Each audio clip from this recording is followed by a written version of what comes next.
Voilà, dans le cadre de cette émission santé, nous avons dit, tout simplement, nous l'avons annoncé en l'entame de ce programme, nous sommes en compagnie du docteur Isdor Tompeng. Il est bien sûr gynécologue obstétricien en service à l'hôpital gynéco-obstétrique de Ngousso. Bonjour docteur, Bonjour madame, comment allez-vous? je vais très bien, merci de m'avoir invité et bonjour à tous nos téléspectateurs.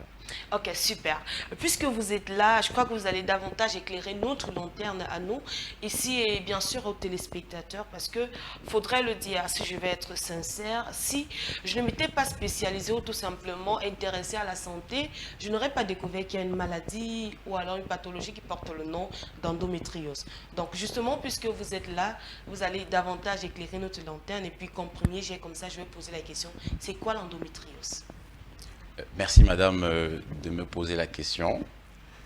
Donc pour répondre à cette question, il faudra déjà que j'explique un peu ce que c'est que l'utérus, déjà parce que c'est très important pour comprendre la maladie endométriose. D'accord. Donc il faut comprendre que l'utérus c'est l'organe qui va accueillir le bébé et donc cet organe normalement a plusieurs couches.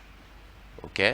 Donc la couche la plus interne de cet organe qu'on appelle l'utérus, qu'on appelle l'endomètre, normalement doit uniquement se localiser à l'intérieur de l'utérus. Mais dans certaines situations, cette couche peut se retrouver ailleurs. Et donc c'est ce qu'on appelle l'endométriose. Donc l'endométriose, c'est une localisation anormale de l'endomètre et tout ce qui nourrit l'endomètre, alors que cette couche devait normalement se retrouver à l'intérieur de l'utérus. Voilà. Maintenant, qu'est-ce qui peut bien causer? Qu'est-ce qui est à l'origine du fait que l'endomètre, au lieu d'être à sa place initiale, se retrouve en dehors de l'utérus? Alors, les causes de l'endométriose jusqu'aujourd'hui ne sont pas déterminées. Oui. Il n'y a que des théories. Il y a plusieurs théories qui peuvent expliquer l'endomètre. Et une théorie ne peut pas expliquer toutes les formes d'endométriose D'accord. qu'on retrouve. Donc, c'est une maladie de théorie. La première théorie que l'on peut décrire ici, c'est celle qui est la plus connue, c'est la théorie des menstruations rétrogrades. Qu'est-ce que ça veut dire? Ça veut dire normalement au moment des menstrues, donc au moment des règles, au lieu que les règles s'écoulent de l'utérus vers le vagin pour se retrouver à l'extérieur, ces règles prennent plutôt le chemin opposé, c'est-à-dire les règles vont aller de l'utérus vers l'abdomen en passant par les trompes. Donc c'est des menstrues qui se font de manière rétrograde. Et donc nous avons le sang de menstrues qui va se retrouver au niveau de la cavité pelvienne et un peu tous les organes qui sont là.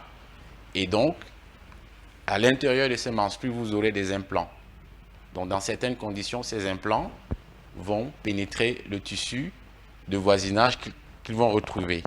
Donc ça, c'est la première théorie et c'est la théorie la plus connue.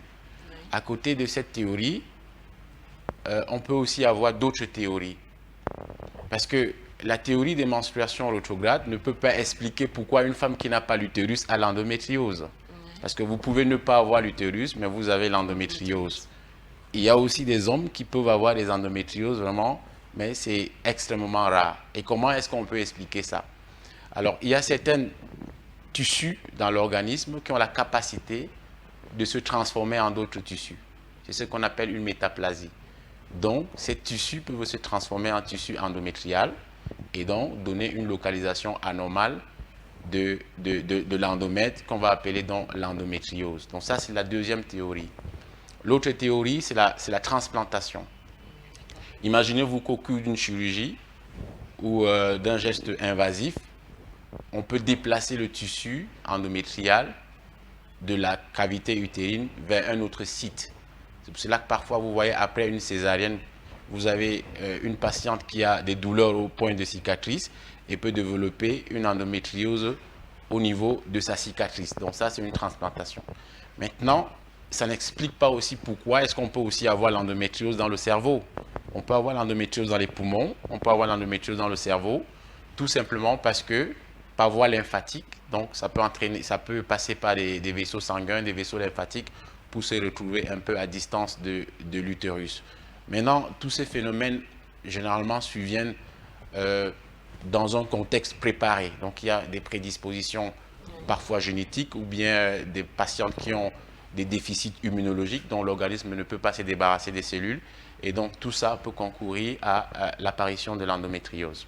Voilà, c'est vrai que c'est très bien expliqué. Là, on a carrément toutes les différentes hypothèses qui ont été posées pour savoir les causes de l'endométriose. Maintenant, quels sont les signes cliniques, ou seulement les symptômes qui apparaissent chez le patient, chez la personne en fait, qui souffre d'endométriose?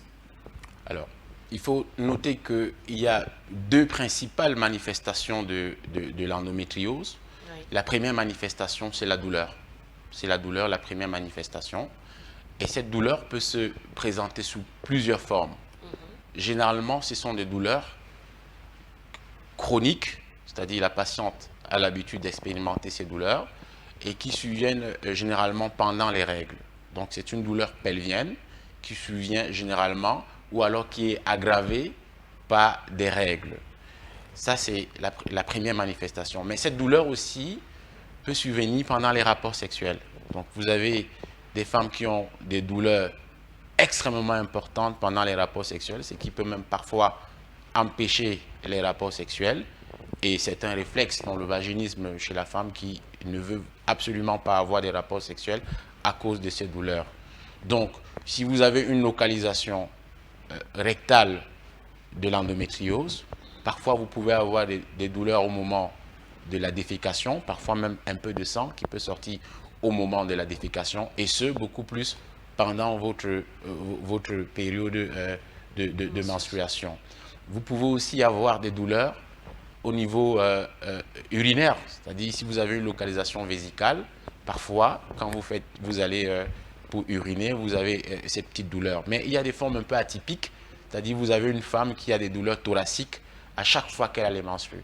Tout simplement parce que des localisations thoraciques vont entraîner des saignements aussi, parce qu'il faut noter qu'à chaque fois que vous avez des saignements au niveau de l'utérus, les localisations ectopiques de l'endomètre vont aussi saigner. Donc ça se comporte exactement comme si c'était à l'intérieur de l'utérus. Donc si vous avez cette localisation au niveau du thorax, donc à chaque fois que vous avez les menstrues, eh bien vous aurez aussi des menstrues entre guillemets au niveau du thorax, et donc ça peut se manifester par des douleurs au niveau de la poitrine, mais ça c'est vraiment des signes qui sont atypiques, mais qui sont quand même retrouvés dans certains cas d'endométriose. À côté de la douleur qui est le maître symptôme, nous avons aussi l'infertilité, c'est-à-dire des difficultés de concevoir. Et peut-être nous allons le voir un peu plus loin, par quel mécanisme est-ce que l'endométriose peut empêcher une femme de concevoir. D'accord. Peut-être une autre question comme ça, j'ai entendu quelque part. Est-ce que les personnes qui souffrent également d'endométriose ont ce ventre qui est généralement ballonné? Est-ce que le ventre gonfle? Alors, on peut avoir des ballonnements quand on a l'endométriose, mais ce n'est pas un signe spécifique de l'endométriose. Il y a plusieurs choses, plusieurs pathologies qui peuvent entraîner des ballonnements.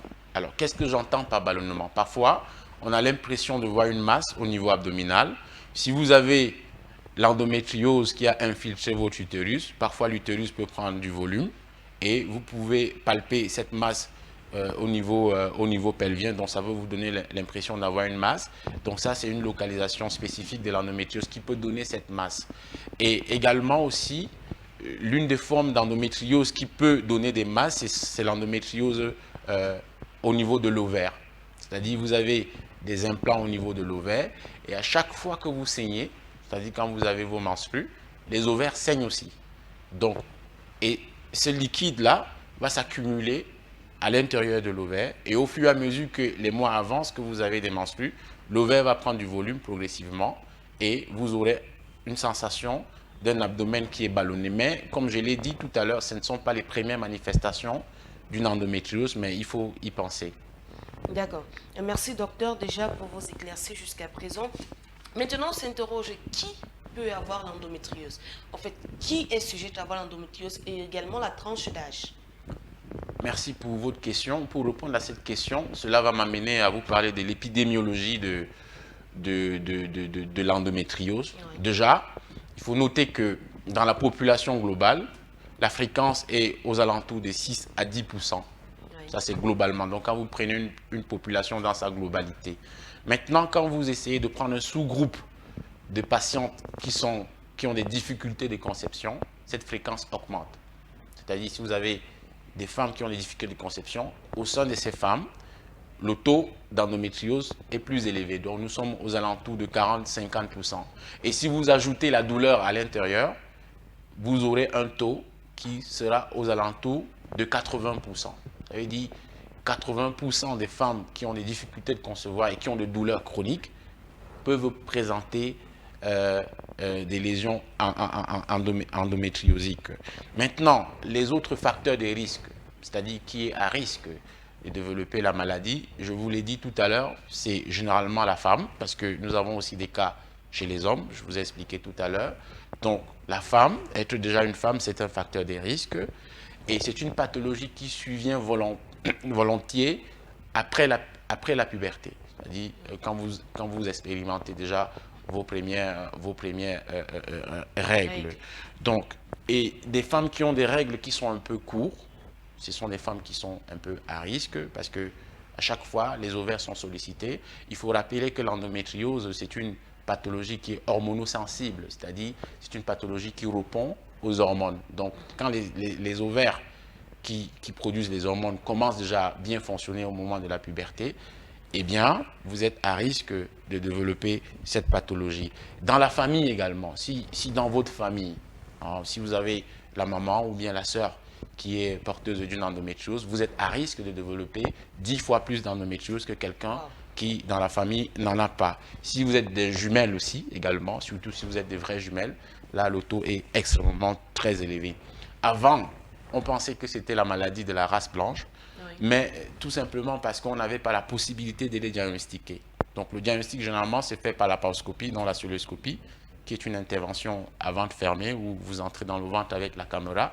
Et donc, comme ça se faisait ailleurs, on trouvait que les blanches avaient beaucoup d'endométriose, mais comme nous, on ne pratiquait pas cette chirurgie chez nous, on ne pouvait pas savoir. Mais maintenant que c'est une chirurgie qui commence à être pratiquée de plus en plus dans notre pays, eh bien, on découvre que ce n'est pas une pathologie uniquement réservée à la race blanche. Même les noirs également peuvent aussi attraper la maladie. Et puis, également, nous avons les facteurs environnementaux, dont l'intoxication. Il y a certains produits bien ciblés qui sont incriminés dans la genèse de la maladie. Et puis, d'autres pathologies aussi. Je vous ai dit qu'il y a des personnes qui ont certains déficits immunitaires dont l'organisme ne peut pas se débarrasser de certains implants et donc ils vont se retrouver en train de développer la pathologie. Donc voilà en gros quelques facteurs de risque qui peuvent expliquer pourquoi est-ce que certaines femmes font plus d'endométriose que d'autres.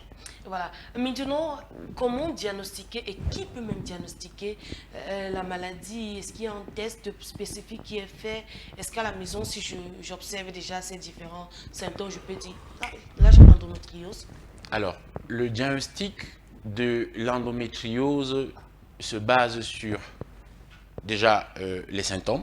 Donc, c'est l'anamnèse, c'est-à-dire quand une patiente se plaint, et généralement je vous ai cité les plaintes, donc quand une patiente se plaint de tout ce que j'ai cité, il faudra que ça attire l'attention du personnel soignant. Okay?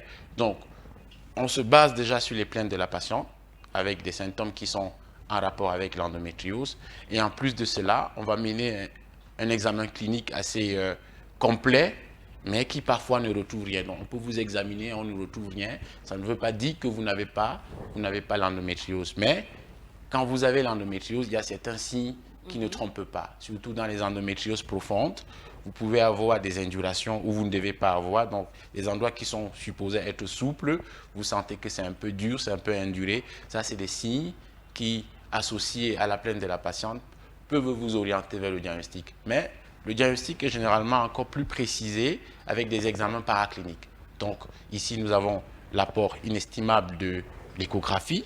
Donc, une échographie bien faite par un spécialiste, par un bon radiologue ou alors par un gynécologue entraîné, associé et couplé à un bon examen clinique pour vous donner une bonne sensibilité dans le diagnostic de l'endométriose. Donc, à côté de l'échographie, nous avons aussi l'IRM. Bon, l'IRM, c'est quelque chose qui est très bien, mais parfois, le coût fait à ce que certains patients ne peuvent pas bénéficier de cette technologie.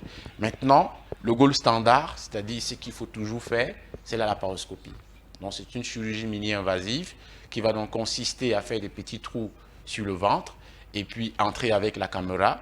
Et là, ça vous permet de voir directement les implants qui ne se trouvent pas dans l'utérus, mais qui peuvent se trouver au niveau de l'ovaire, au niveau de l'intestin, au niveau du péritoine, au niveau des organes, au niveau du foie, au niveau du diaphragme, un peu partout.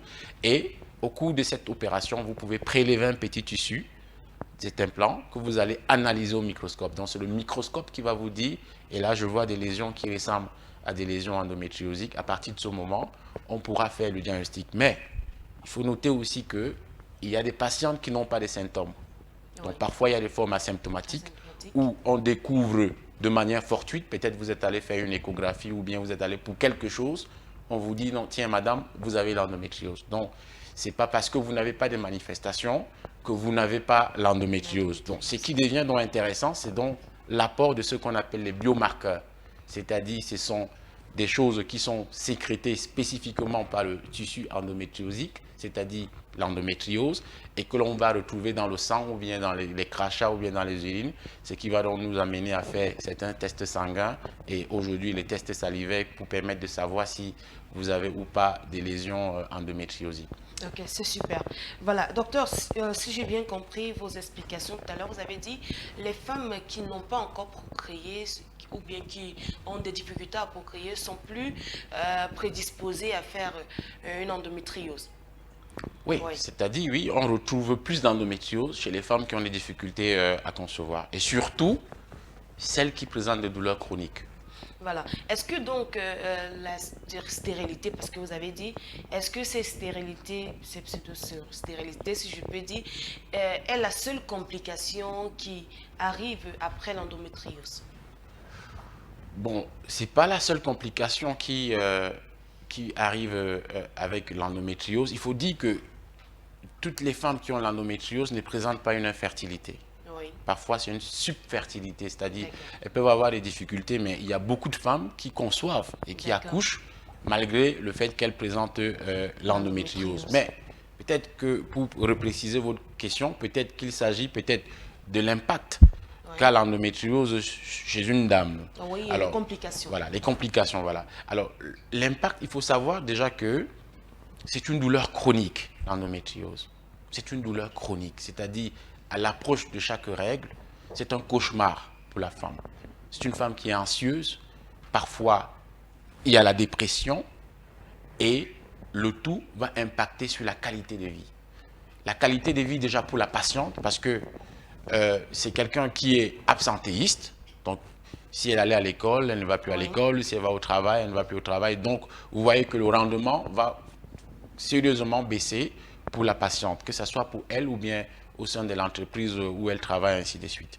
Donc l'absentéisme, c'est quelque chose d'extrêmement impactant pour l'endométriose. Je vous ai dit que ce sont les douleurs qui parfois empêchent la dame d'avoir les rapports sexuels. Oui. Dans un couple, vous comprenez que si une femme n'entretient pas les rapports sexuels, eh bien, ça peut poser de problèmes. C'est aussi l'une des causes d'infertilité parce que la dame n'est pas suffisamment exposée aux rapports sexuels et donc elle ne peut pas tomber enceinte. Donc, vous comprenez, dans la famille africaine, c'est que la belle-mère peut penser, donc c'est une forme d'exclusion, ainsi de suite. Ça peut pousser l'homme à faire des choses et parfois même à la femme de prendre des mauvaises décisions. Moi, il m'est déjà arrivé de recevoir des dames qui viennent, qui disent que non, je n'en peux plus, il faut que vous m'enlevez l'utérus, malgré le jeune âge. Donc, vous comprenez que la qualité de vie est complètement dégradée quand vous avez cette pathologie et ce qui, dans certaines situations, peut conduire au suicide, puisqu'il y a des cas qui ont été décrits. Justement, je le disais tantôt, c'est difficile de souffrir de l'intérieur, alors que de l'extérieur, on a l'impression que tout va bien.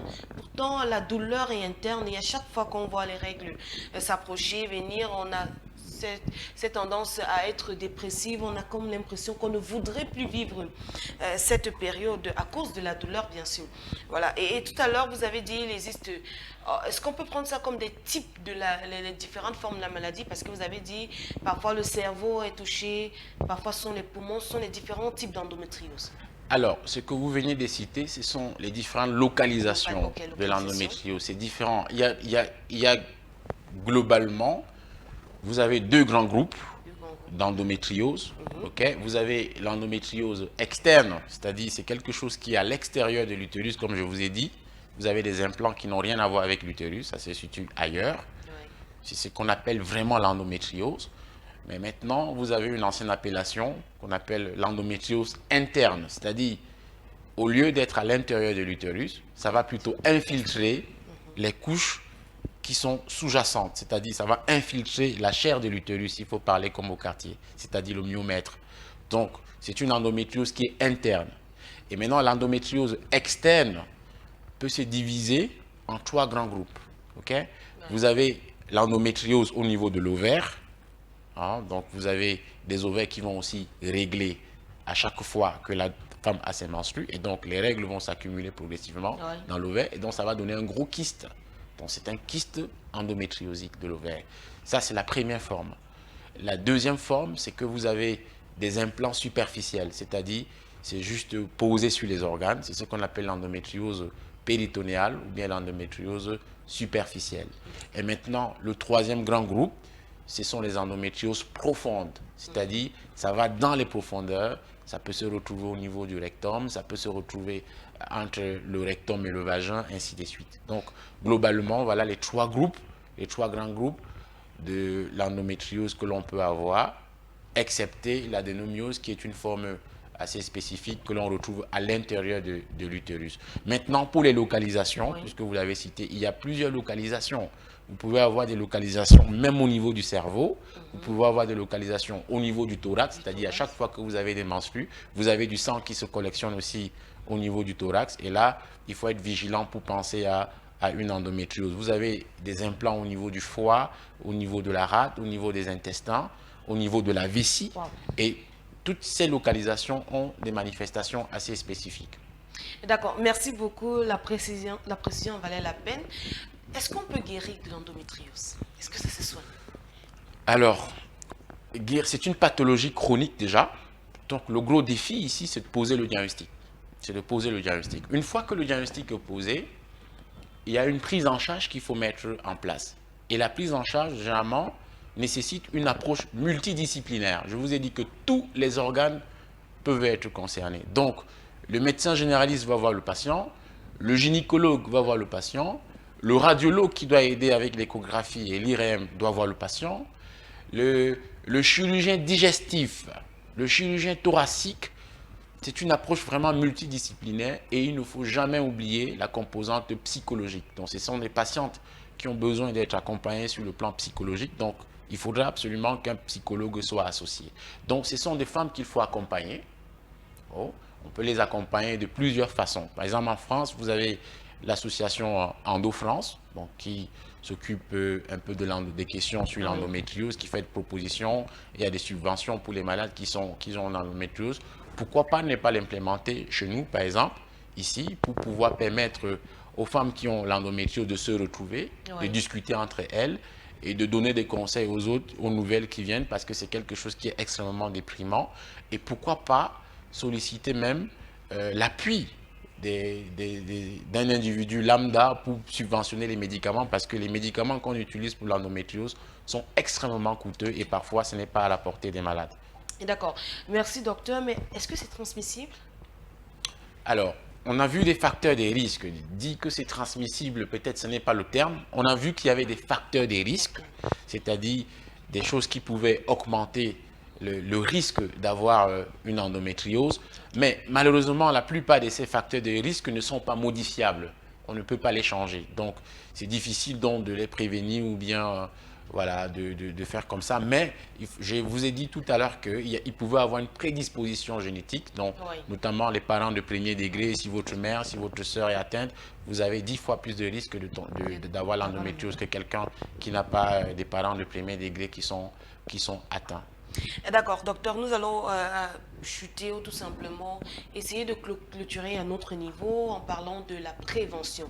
Est-ce qu'il y a quelques conseils qu'on peut donner comme ça en matière de prévention pour tous ceux-là qui nous regardent et qui certainement disent je n'aimerais pas vivre cela.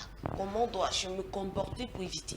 Alors, c'est difficile d'éviter parce que je vous ai dit qu'il y a des facteurs de risque qui malheureusement ne sont pas modifiables. Ce n'est pas modifiable. Donc, ce qu'il faut faire, c'est juste qu'il faut vraiment accompagner ces gens. Dès que vous avez des douleurs, dès que vous avez des difficultés de conception, mais beaucoup plus la douleur, il faudra déjà que vous essayez de consulter. C'est extrêmement important de consulter pour qu'on découvre à temps. Il faut qu'on découvre la pathologie à temps.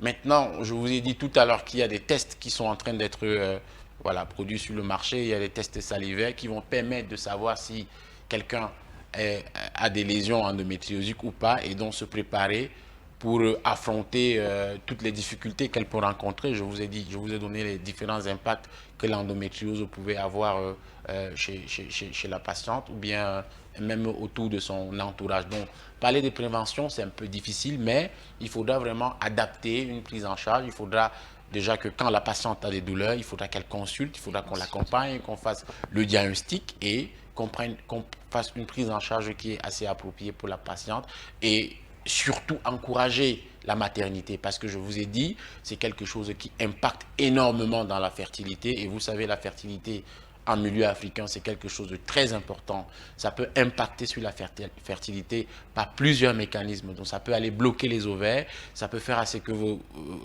ça peut aller bloquer les trompes. Donc, il n'y a plus de mouvement dans les trompes. Ça peut faire à ce que vous n'avez plus de bonnes ovulations, vous n'avez plus suffisamment d'œufs. Et ça peut aussi altérer le spermatozoïde. Et donc, ça peut jouer sur la fertilité. Donc, il faut encourager ces personnes à avoir la maternité le plus tôt possible. Pas les envoyer faire n'importe quoi, mais voilà.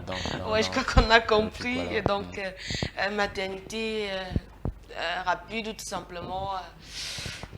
bon, je sais pas quel est le mot je vais mettre pour ne pas pousser, mais dans tous les cas, le diagnostic rapide pourrait aider. Donc, vivement, lorsque vous ressentez un mal, allez consulter, c'est important, nous n'allons cesser de le dire. Allez consulter, ne dites pas ça va aller, parce que s'il faut aller en boîte ou alors faire quoi que ce soit, manger, vous êtes prêt à dépenser assez d'argent, mais pour la santé, on peine encore à aller, lorsqu'on a un petit mal, non, on cherche ce qui est facile, qui ne va pas coûter, véritablement aller consulter. Absolument. Voilà, docteur, nous allons revenir à vous dans un moment avec les questions des téléspectateurs, mais d'abord nous allons faire un autre détour pour prendre voilà, cette rubrique qui nous permet d'avoir la prévention en matière de nutrition, parce que bien sûr notre nutrithérapeute est sur le plateau, donc il va nous retrouver dans un moment